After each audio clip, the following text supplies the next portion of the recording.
Good morning. My name is Glenn Work.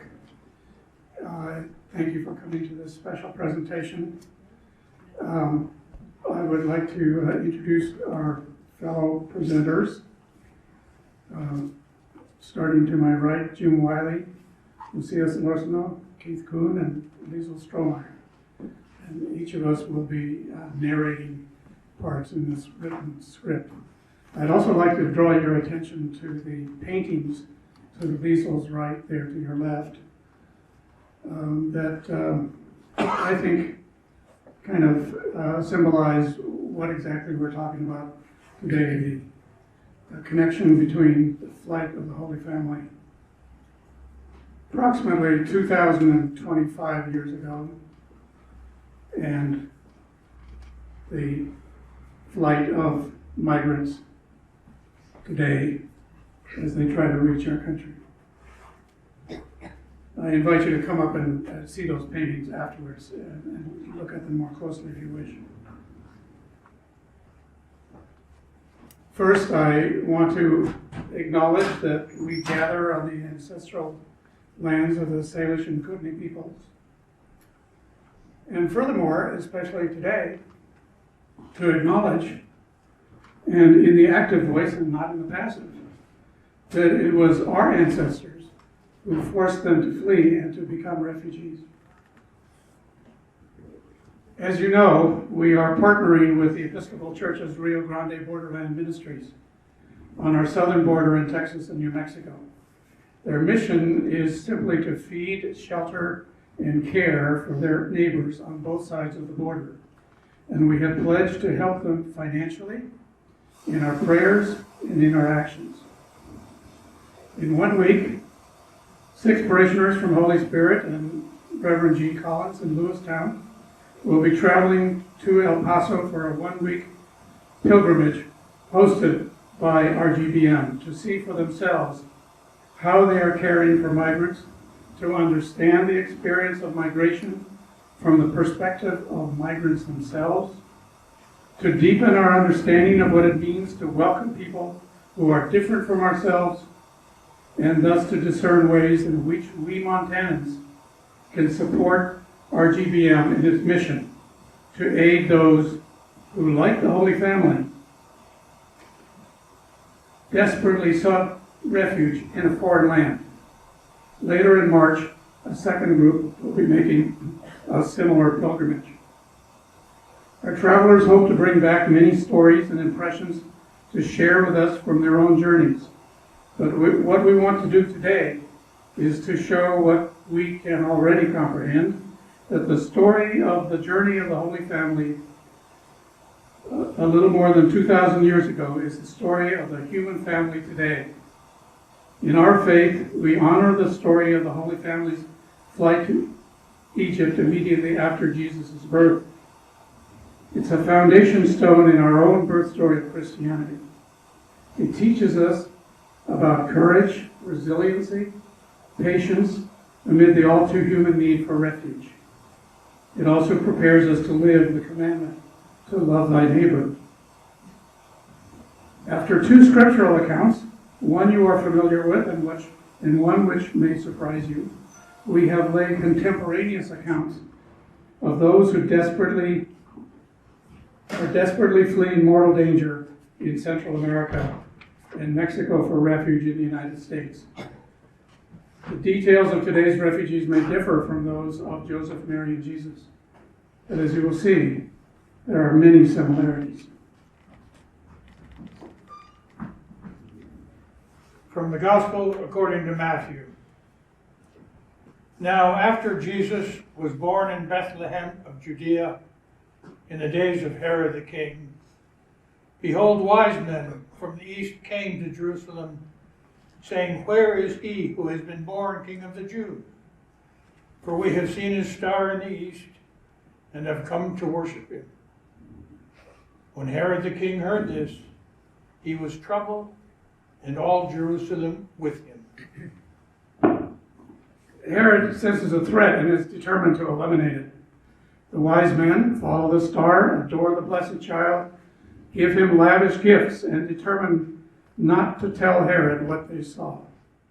Now, when they had departed, behold, an angel of the Lord appeared to Joseph in a dream, saying, Arise, take the young child and his mother, flee to Egypt, and stay there until I bring you word.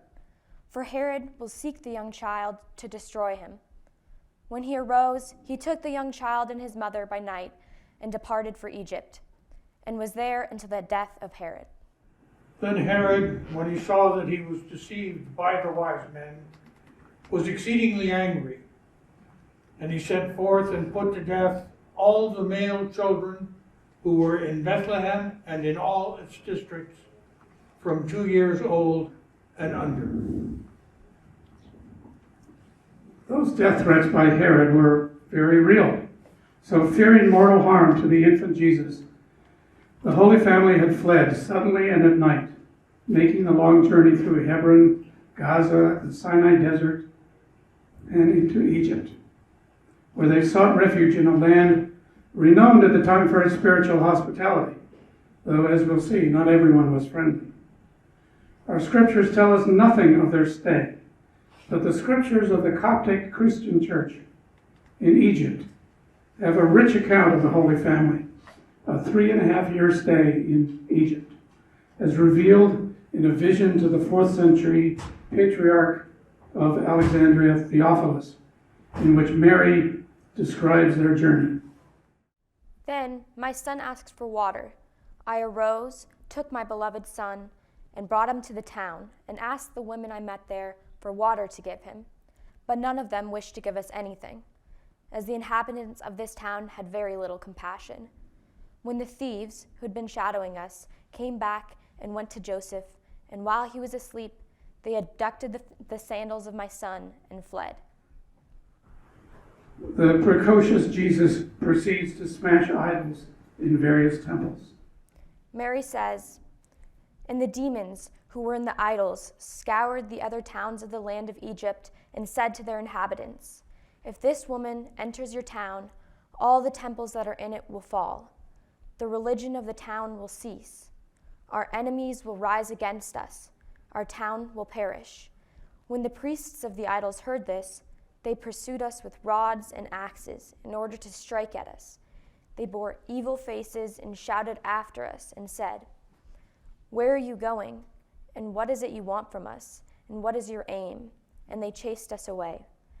And as I carried my son on my breast and walked away weeping, my heart was heavy and in pain and trouble, because they did not receive us, but insulted us and drove us away.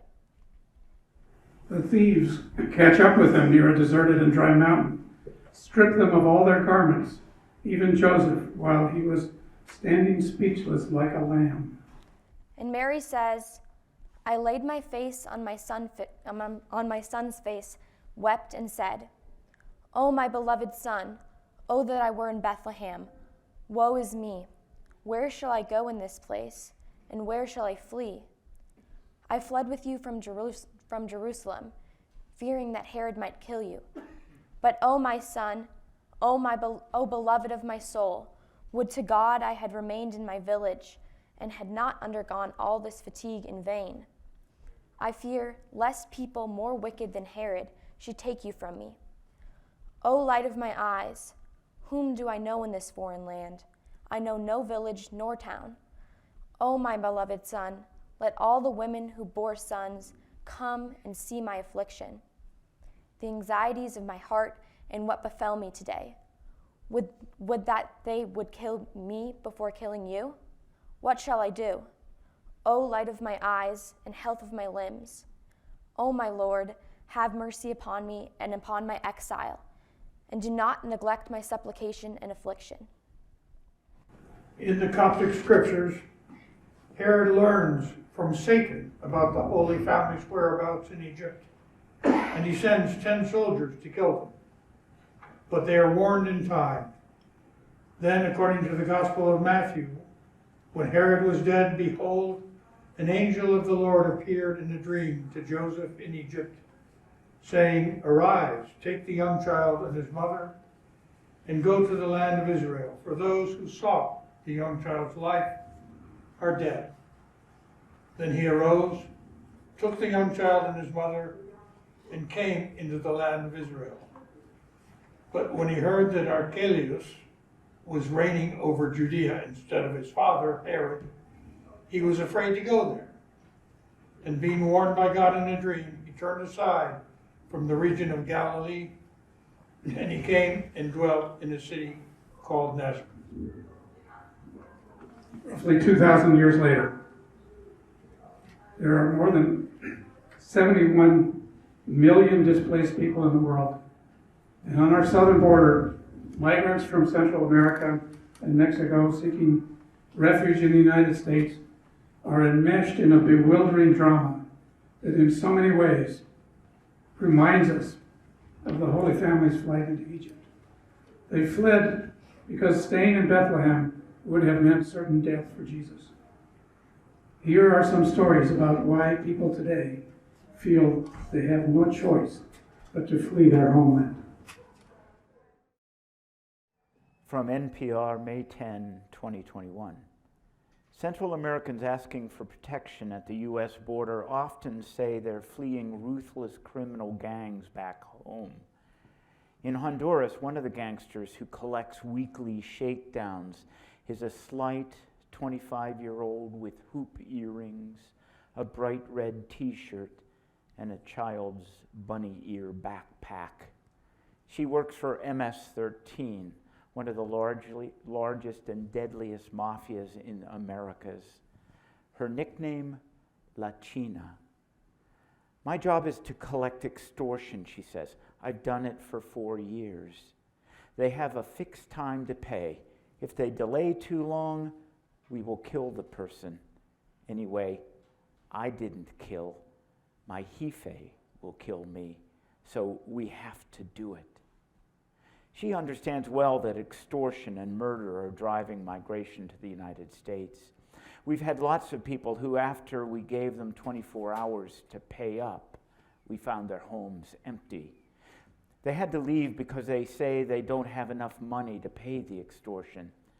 She says if fleeing Hondurans are turned away by U.S. authorities and deported, and they return to their neighborhood, they do so under a death sentence from MS-13. From No Queda de Otra, there's no other option. An exploration of the root causes of migration to the southern border. Hope Border Institute 2021. A family from Michoacan, Mexico, went to the Attorney General in their town to report a neighbor's threats against their 23-year-old son and 5 daughters. No action was taken, and the neighbor murdered their son, who had just become a father, in March of 2021. The neighbor was arrested and put in jail, but the family was deeply afraid of his potential release and retaliation by his connections. When they pleaded with the president of their municipality for protection, he told them it was not his concern. Their attorney advised them to flee. The extended family of 18 people made their way to a shelter in Ciudad Juarez with the goal of seeking asylum in the U.S. From Hope Border Institute 2021. Juliana, a spirited, indigenous 19-year-old woman from Guatemala, was studying to become a police officer and loved the greenery and beauty of the Quiché department where she was born. Her whole family, a brother and 3 sisters, was supported by the income her father sent back from working gardening and construction in Phoenix. Juliana's father moved to the U.S. when she was 3, and her mother died when she was 10, leaving her under the care of her abusive older brother. He treated her and her sisters like slaves, beating them and inflicting psychological cruelty, like excluding her from family games and meals. Her father, extended family, and neighbors were all unwilling or unable to intervene. She attempted to move to another municipality, but her brother pursued her and nearly killed her. At the time of our interview, she was torn between trying to rebuild her life in Guatemala and hopefully finding safety with a newly married sister, or trying to find a way to join her father in Arizona.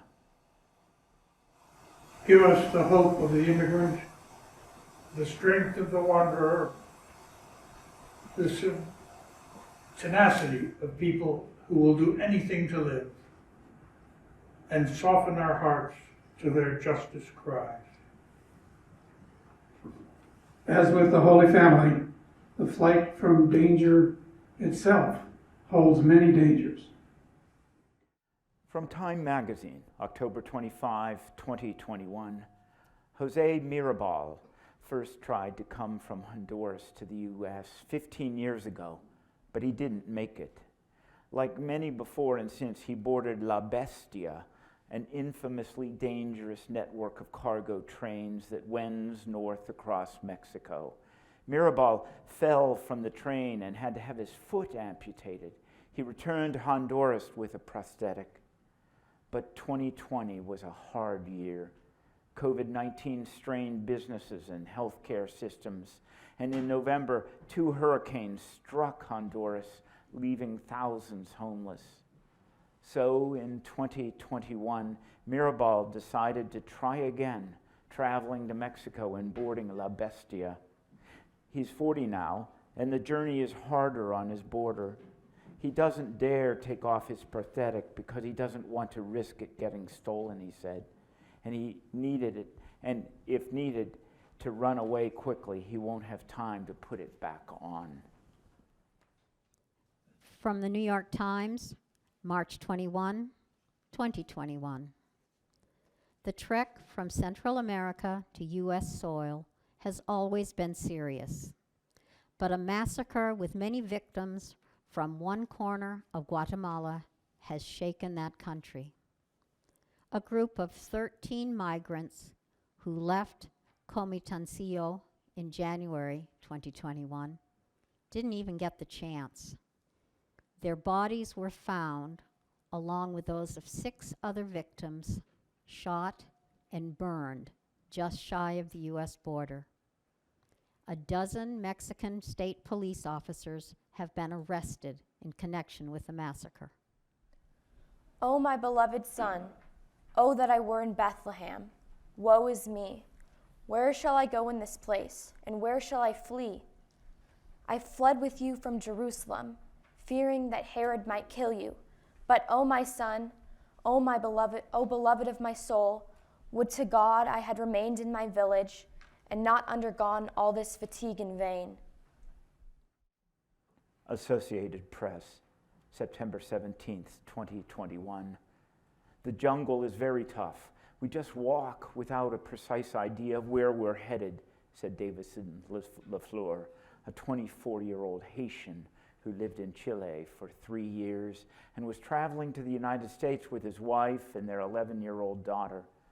According to Doctors Without Borders, in the village of Baja Chiquito, Panama, migrants encounter considerable danger in the jungle, and many do not survive. Many women are sexually assaulted by bandits who target migrants and steal their possessions. Migrants who suffer the trek suffer from foot funguses, gastrointestinal problems, and respiratory infections. Panamanian officials estimate that about 60,000 men, women, and children crossed the Darien jungle on foot in 2021. Those who survived the journey reported seeing human skulls and cadavers along the way. From the Gospel according to Matthew. Then the king will say to those on his right, "Come, you who are blessed by my Father, inherit the kingdom prepared for you from the foundation of the world. For I was hungry, and you gave me food. I was thirsty, and you gave me drink. I was a stranger, and you welcomed me. I was naked, and you clothed me. I was sick, and you visited me. I was in prison, and you came to me." Among the perils of the journey, those at or near a border can be the most dangerous. From ABC News, March 25, 2021. In pitch darkness, on a dirt road in the Rio Grande Valley of South Texas, is where local county deputies found 9-year-old Josel and his 10-year-old friend Joseph, both traveling without their parents to cross the U.S. southern border. Josel walked most of the way from his home in Honduras. His mother had written Josel's grandfather's phone number on the bottom of his pink hat. Asked if he had family in the United States, Josel took the hat out of his bag, pointing to the phone number. "My grandfather. His name is Marco," he said. Josel's grandfather, Marco, lives in North Carolina. New images released by Customs and Border Protection show tight quarters in a Texas temporary processing facility. Children and teens can be seen packed into clear plastic pods inside the large white tent structure. Josel is currently in Border Patrol custody. His grandfather, Marco, says he has yet to receive a phone call from immigration authorities. From no more deaths, death and disappearance on the U.S.-Mexico border, interference with humanitarian aid. During their crossing, U.S. Border Patrol agents chased the men for half a day, forcing them to drop their supplies. When they tried to circle back around to where they had dropped their supplies during the chase, they found their belongings destroyed. The water was dumped out and the food strewn all over the ground. The Border Patrol cut the straps of their backpacks so they could no longer use them. When the priests of the idols heard this, they pursued us with rods and axes in order to strike at us. They bore evil faces and shouted after us and said, "Where are you going? And what is it you want from us? And what is your aim?" And they chased us away. From the New York Times, June 8, 2019, Eagle Pass, Texas. The 19-year-old pregnant migrant waded toward the American shore, deep enough in the Rio Grande for waves to splash against her waist. Pushing through the river's current and mindful of an alligator lingering upriver, she guided her friend's crying 10-year-old boy toward a Border Patrol rescue boat. As the boat carried them on the final leg of their journey last month to the United States from Honduras, the young woman waved back to a group on Mexico's riverbank, cheering her rescue. The day before, Border Patrol agents at the Eagle Pass river crossing had found the body of a man too decomposed to be easily identified.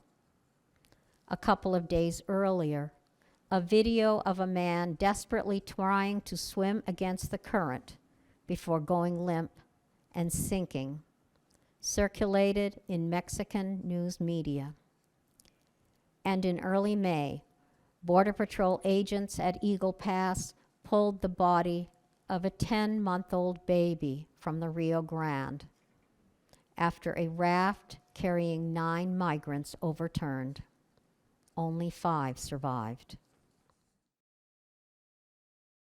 From the book of Joshua. Then the Lord said to Joshua, "Say to the people of Israel, appoint the cities of refuge, of which I spoke to you through Moses, that the manslayer who strikes any person without intent or unknowingly may flee there. They shall be for you a refuge from the avenger of blood.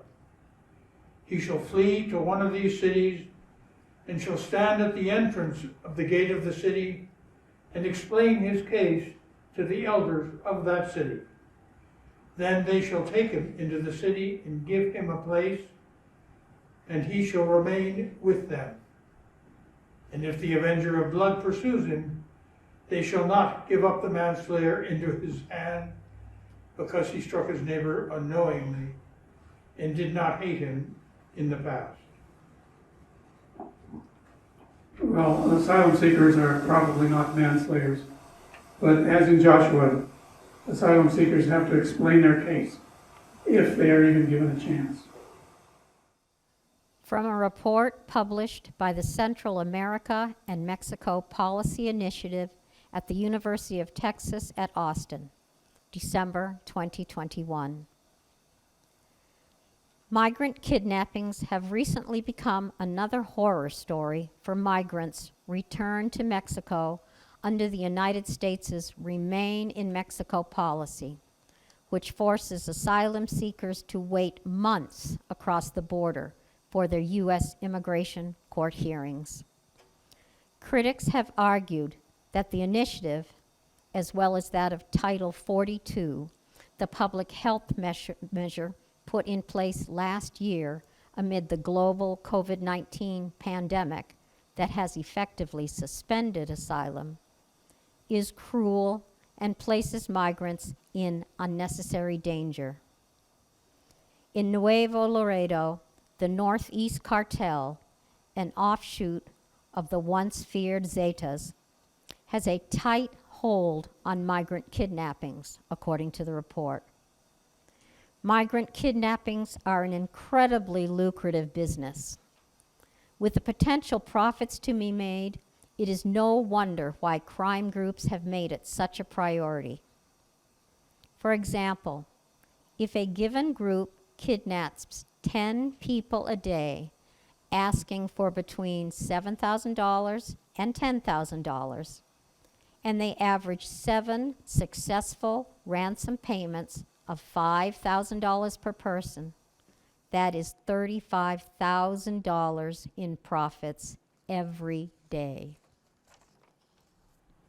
From the New York Times, March 14th, 2021. Migrants' hopes have been drummed up by human smugglers who promise the U.S. will welcome them. Instead, the United States is expelling them back to Mexico, where they wait along with tens of thousands of others hoping to cross. The pressure and desperation is quickly building among families stuck in Mexico. Near the crossing with El Paso, a group of mothers and fathers clutching their children were sobbing as they walked back into Mexico from the United States on Saturday. They walked unsteadily, in sneakers too loose after their shoelaces had been confiscated and discarded, along with all their other personal items when they were detained by the U.S. Customs and Border Protection. Enrique Valenzuela, a coordinator for the Mexican government's migration efforts in Chihuahua State, knew that if he couldn't get them to offer help, other organized crime networks who prey on migrants' desperation to extort or kidnap them for ransom probably would. From a report by KIND, Kids in Need of Defense, and Fray Matias Center for Human Rights, titled The Invisible Wall, Obstacles to Protection for Unaccompanied Migrant Children Along Mexico's Southern Border, July 2019. Melanie is a 13-year-old girl from Honduras. She was sexually abused and exploited by her mother, who took photos and videos of her naked and brought men to the house who also sexually abused her. Melanie met a man who promised to help her. He took her to Guatemala, where they got married. Melanie's mother searched for her and threatened to kill her and her husband. With the help of her husband, Melanie fled to Tapachula, Mexico, to seek protection, but her mother followed her there. Melanie reported the abuse by her mother to the public prosecutor in Tapachula and was taken to the municipal shelter. She applied for asylum in Mexico, but the employees at the shelter told her that she would not win her case and that if she wanted to leave detention and see her sisters again, she would have to abandon her asylum application and return to her country. Melanie signed papers withdrawing her asylum application and was deported to Honduras. From the book of Deuteronomy, chapter 10, verse 19. Love ye therefore the stranger, for ye were strangers in the land of Egypt. Still, even with all this, it is migrants' hope and faith that fuels their perilous journeys. From Witness to Forced Migration, The Paradox of Resiliency by Mark Lusk and Georgiana Sanchez Garcia. With rare exception, migrants said they were hopeful, although they felt sad about leaving. They did not feel that they were victims.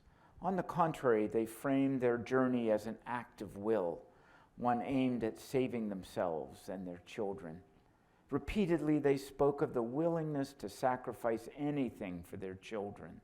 Many displayed the signs and symptoms of post-traumatic stress disorder, anxiety, and depression.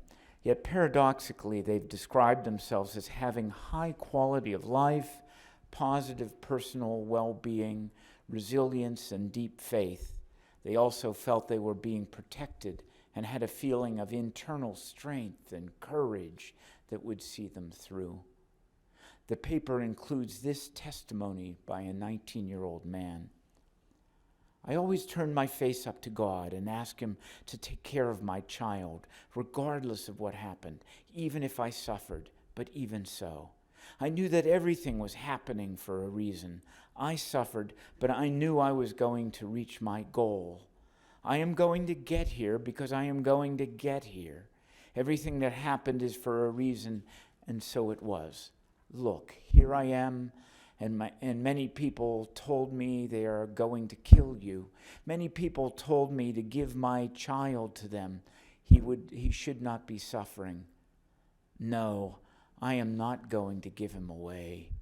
With my family, with my mother, I did not have a hug from her, nor from my father, because when I was a little boy, I was left alone, my grandmother and all that.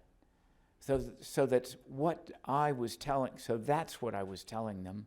I don't want my child to go through the same thing, not to feel the warmth of a real father.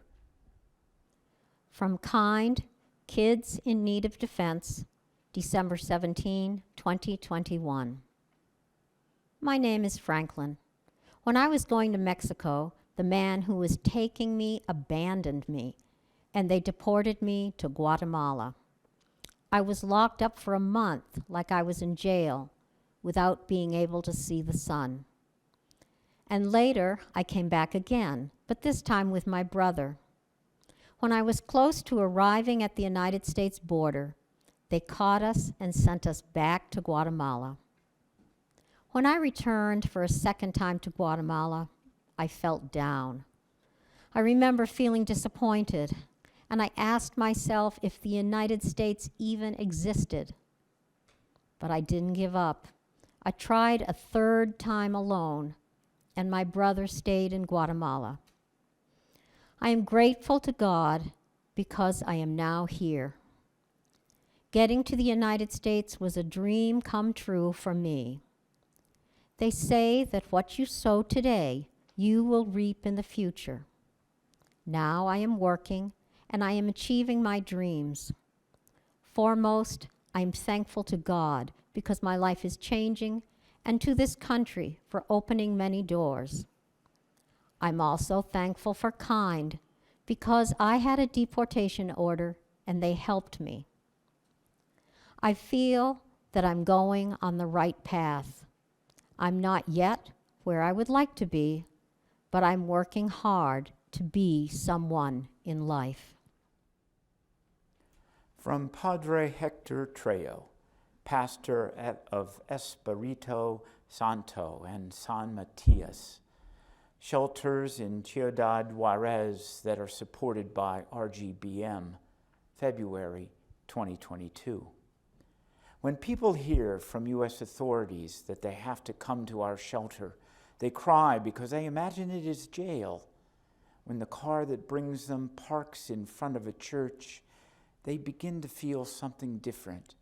We try to receive people in the church. When they see the inside of the church, some of them sit in the pews or sit around in the back. Others clasp their hands and pray.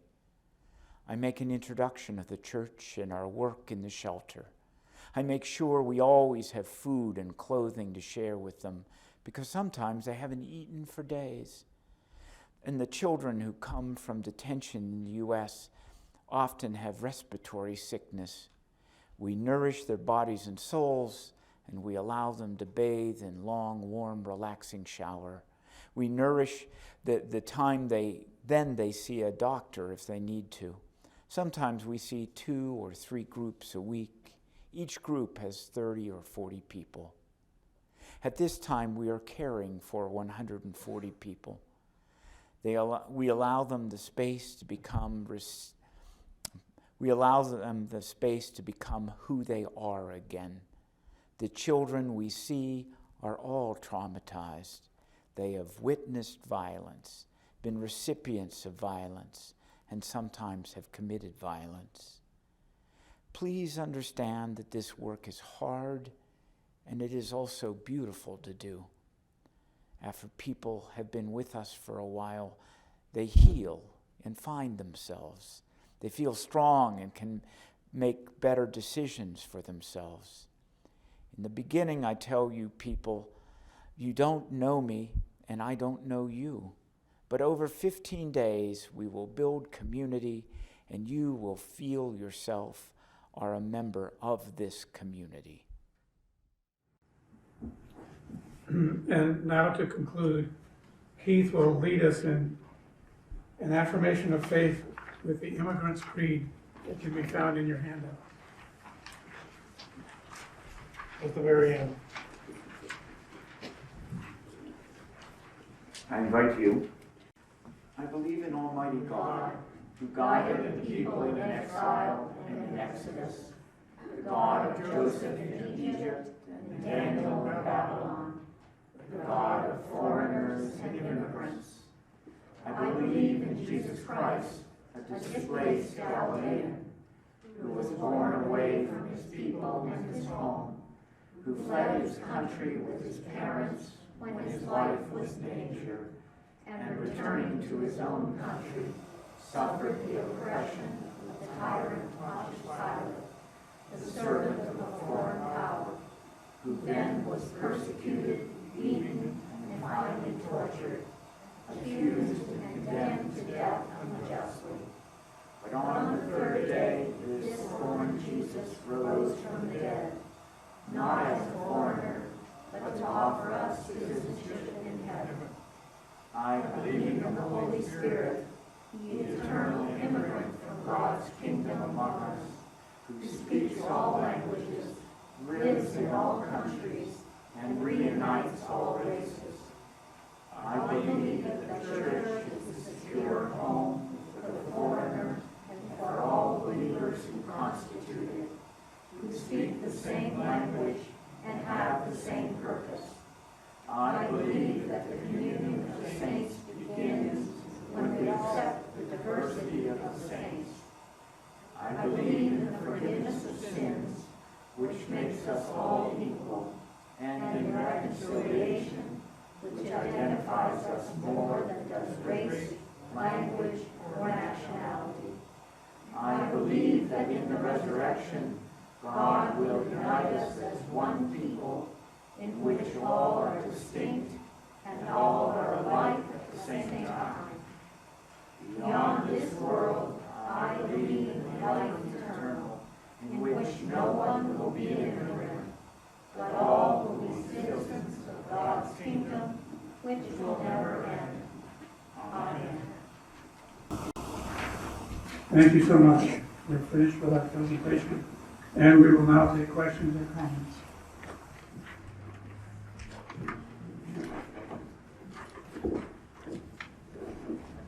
The people who are are being held for ransom, are their relatives in the United States paying that sometimes? I can't imagine that they are carrying that kind of money with them.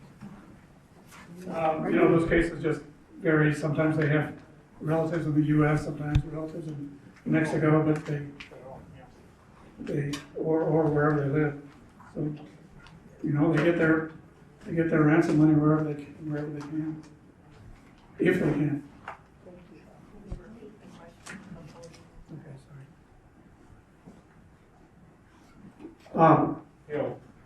What is the source of this affirmation of faith in Emerald's Creek? I got it from Audrey Murray, and she got it from RGBM. RGBM got it from I don't know where. I'm not sure when it was written.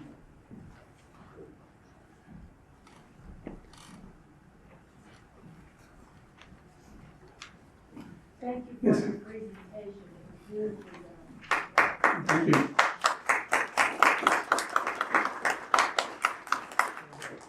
Well, okay, so we will be here if you want to have further conversation and come up and take a look at the paintings if you wish, and that's it.